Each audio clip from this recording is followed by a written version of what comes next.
All right. All right. What is up, everybody? Some technical difficulties going on here, so hopefully this comes through. But I'm going to talk briefly about my favorite GPS. What's been my favorite? I think it's been my favorite probably because what I came from before I got on this piece of equipment in the airplane that I was in with this. I did all my instrument training with the 375. Uh, and as that for the attitude and the heading indicator, I had 275. So it was just a great all-around system um, to do the instrument training on. What I came from was just hogwash compared to this. So I really enjoyed it, and that's why I wanted to share it with you guys. So again, this is the Garmin 375, and it is all touch screen. It's LCD screen, so it comes in real clear, even with the sun going down or whatever coming in your face. At night, we can turn down the backlight of it real easy and all that. So just a great little system. Uh, on the ground, I love the touch screen. In the air, it's nice for the little FMS knob over there on the far right. What I call an FMS knob, essentially the same thing. It's got the outer knob, inner knob, and push capability. It's easy to find your transponder codes and navigate that feature. So yeah, just a uh, great setup, great piece of equipment. And what's even nicer is for free, we can go to an app store and find the training app from which I got all these pictures. And I just find that no better context could be provided in ground training with especially instrument students, but then again, even private students, than to have this and then be able to just play away with it and get really comfortable and really comprehensive about it before they get into the airplane. And it just adds a lot of context. So yeah. All right. So the first thing I do whenever I get in the airplane, I have to power up and database, you know, making sure the navigation databases are all good. I'll go into system there, and from system, I will connect my setup to my ForeFlight, and that way, whenever I input my information into the GPS, it automatically populates into ForeFlight. I only got to enter it one time, so that's really handy. So nice. Um, After that, I'll check GPS status, and then normally I'll set up my page shortcuts because someone else has gotten in the airplane and screwed it all up. So I like to have what you see there, map, nearest, and then traffic in there. So in that case, when I'm in the air, all I got to do is turn that outer knob of the FMS, and it will jump between those couple pages right quick. So that's how I like to set it up. There's other things you can do in there too. In units, there's an E6B and uh, uh, um, performance calculation stuff and all that. Again, there's how you do your backlight. Just a easy piece of equipment to navigate and really well thought out.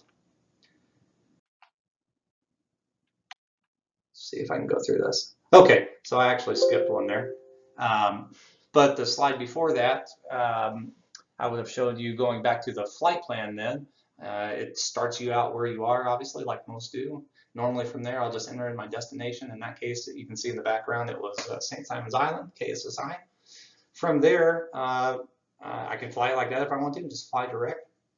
Sometimes when we're flying VFR, that's exactly what we do. But if I want to do a practice approach, then I would just finger touch St. Simon's Island, and it gives you all the options from there. In that case, I would have touched KSSI.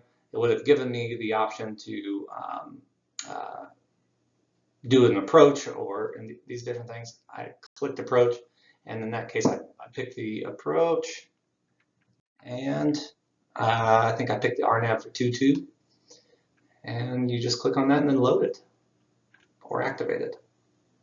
Real simple.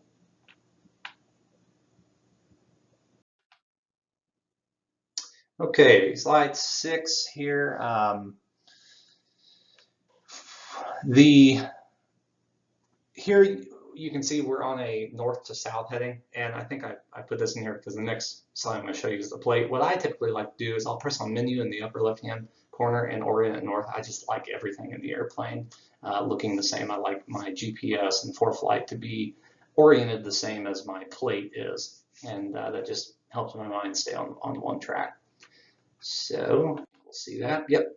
So the plate is obviously oriented north. I like the GPS oriented north too, and that's how you would have done it. There we go. Now the plates are oriented north too.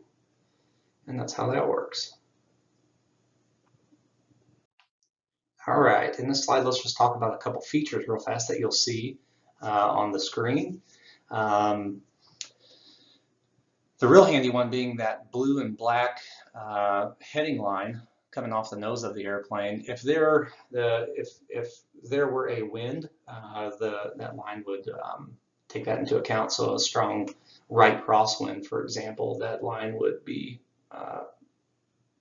pointed off to the side, and then all you got to do essentially is line that blue and black arrow coming off the nose of the airplane up with your magenta line, and you can fly it just like that. So real easy to keep. And that information is directly displayed from the direct track and track. And especially on final approach, man, it's just too easy with that direct track and track like that up there kind of by itself to kind of keep an eye on that, incorporate that into your scan if you're doing an instrument approach. And in this case, if we were just 3 points off to the left, you can literally just kind of give 3 healthy nudges of the right rudder and it'll bring it on, and it almost counts into itself. So that's really handy. The other thing is the lateral navigation diamond, magenta diamond down in the lower right hand corner. Right now it's displaying that we're a little bit right of course, but that'll also display your final approach. And so that came in so handy. All these things I'm telling you came in so handy on the partial panel stuff that it almost felt like cheating, because he covered up my 275, my attitude, and my heading indicator, and you just incorporate this into your scan. It tells you if you're on the it gives you your lateral navigation, and it's also displayed up there. So it really works out great. All right, if there's anything, oh, I know I want to talk about the distance, bearing, and airport information provided in the lower right-hand corner back, kind of in the blue area there, in the map area. So handy. If you're anything like me, sometimes I'm guilty of altogether getting saturated, and I can forget. I might on the CTAF, I might say something like 17 miles north of the field, St. Simon's Island, and I just don't like that. I like being more specific. So this helps you, and this provides that information to you. If I'm northeast, I like to report being northeast of the field. And then the other thing about KSSI, as we get closer, you might be able to see it.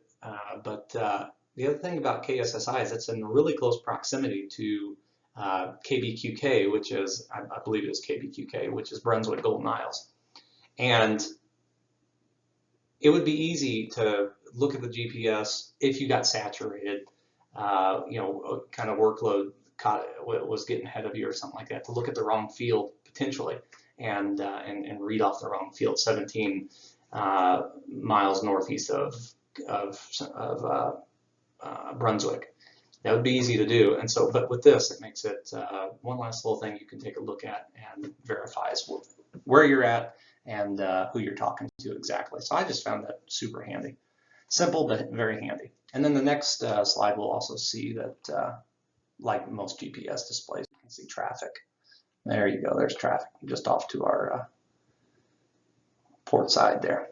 Okay, so we're back onto the approach.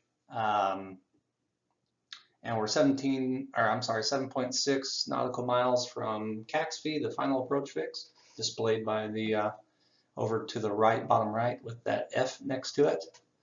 12.5 from the destination. So it's almost time to call the CTAF here.